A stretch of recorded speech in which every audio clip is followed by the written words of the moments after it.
ઉપરવાસમાં ભારે વરસાદથી બારડોલીની મીંઢોળા નદી ગાંડીતૂર, તલાવડી વિસ્તાર જળમગ્ન. પોલીસે બાળકોને ખભે બેસાડી રેસ્ક્યુ કર્યા. બારડોલી ઉપરવાસમાં પડેલા ભારે વરસાદને કારણે બારડોલીમાંથી પસાર થતી મીંઢોળા નદીમાં રૌદ્ર સ્વરૂપ જોવા મળ્યું છે. નદીના જળસ્તરમાં સતત થઈ રહેલા ભયજનક વધારાને પગલે પૂરના પાણી બારડોલી નગરમાં ફરી વળ્યા છે, જેના કારણે સ્થાનિક રહીશોમાં અફરાતફરી મચી ગઈ હતી. મીંઢોળા નદીના પૂરે બારડોલી નગરના તલાવડી વિસ્તાર તેમજ કોટ સામે ખાડામાં રહેતા લોકોને સંપૂર્ણપણે બાનમાં લીધું છે.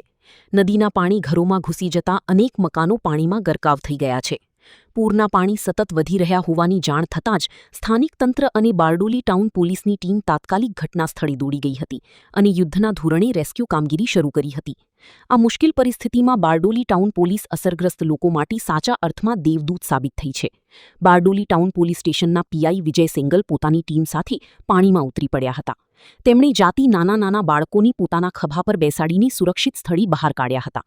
પોલીસની આ માનવતાવાદી કામગીરીની સ્થાનિકોમાં ભારે સરાહના થઈ રહી છે. હાલમાં જે કુમારશાળા છે, જે ઊંચાણવાળા વિસ્તારમાં છે, ત્યાં રહેવાની અને જમણવાની વ્યવસ્થા કરવામાં આવી છે. તેમજ જે દર્દીઓ છે, જે બીમાર છે કે જેઓ જઈ શકતા નથી, એના માટે સલામત જે હોસ્પિટલ છે સુરત સિટીની, ત્યાં બી એમને ટ્રાન્સફર કરવાની વ્યવસ્થા કરવામાં આવી છે.